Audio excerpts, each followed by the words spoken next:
A very good morning, dear children.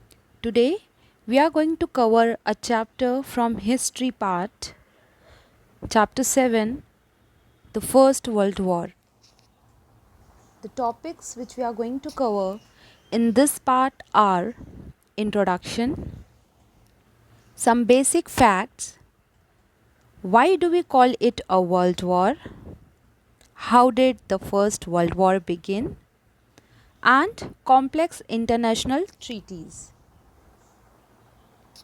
So let's begin with the introduction part. So, in olden days, when two countries waged war, their armies confronted each other on the battlefield. Their warriors, mostly men, rode horses and fought each other with bows and arrows, swords, spears.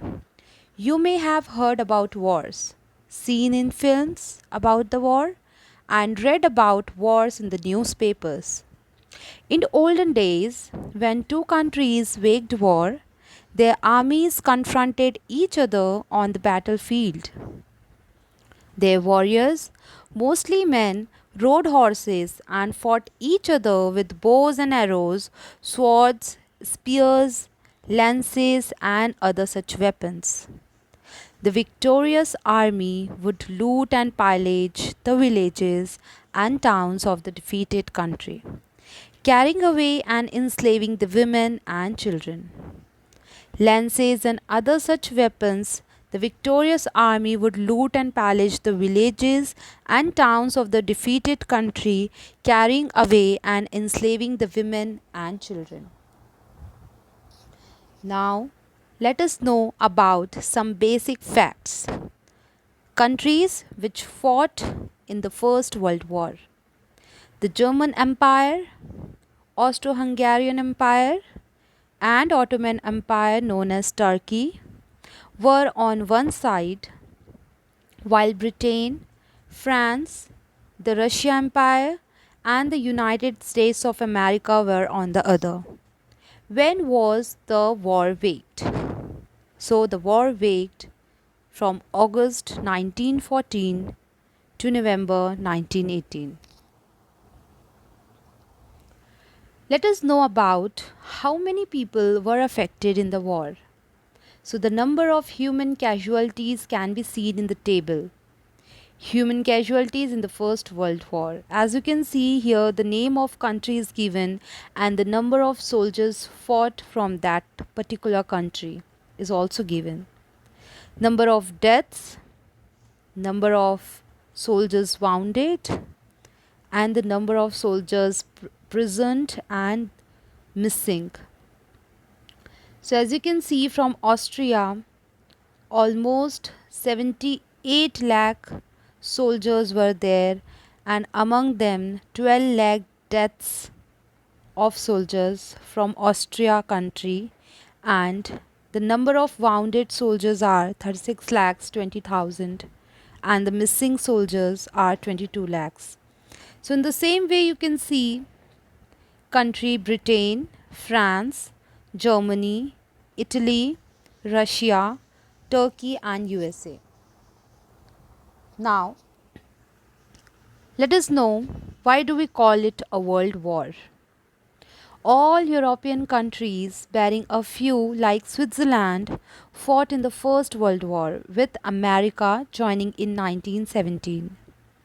But the impact was felt not just across these two continents, but across almost the entire world. This was because the European countries deployed the people and resources of their colonies in all the continents on all battlefronts. For example, lakhs of Indian soldiers fought in the British Army. Today, all these countries are industrially developed and have a democratic system of governance. That means their governments are run by representatives of the people who are elected in some way or the other. Now, here come our next slide with the map 7.1, Europe in 1914. So, this is a map of Europe.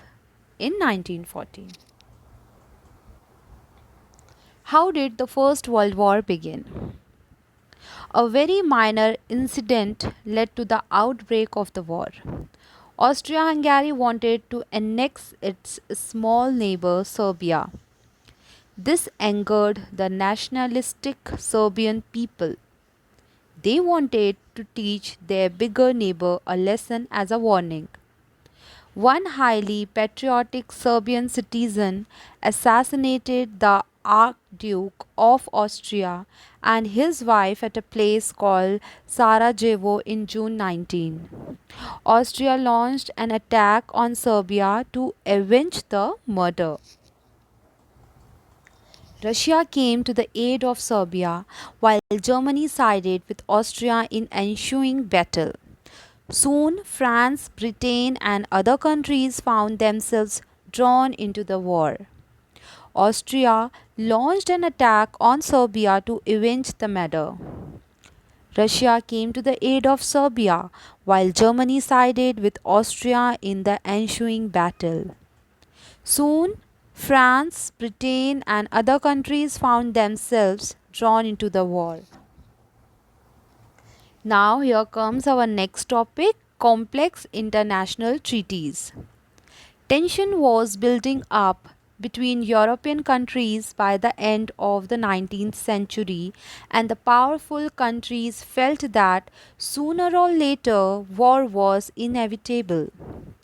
None of them were keen to fight a war on their own, so they signed secret treaties with one another. A primary condition of these treaties was that if one country was attacked, its treaty partner would come to its aid. The following treaties laid the ground for the outbreak of the First World War. First, Triple Alliance. This treaty between Germany, Austria Hungary, and Italy came into force in 1882. It stipulated that if any of three signatory countries was attacked by France or Russia, the other two countries would come to its aid in the ensuing war. Second, Triple Extent. France and Russia were uneasy about Germany's growing might and belligerence and were also wary of the Triple Alliance.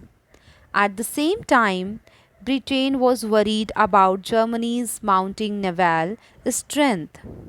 So the three countries entered into an agreement in 1907, the condition being that if any of them was attacked by an enemy country, the other two would come to its assistance. So these are the true treaties signed between the country. So it was basically represented in a cartoon published in 1940. It shows how all the European countries were drawn into the war. Thank you for watching.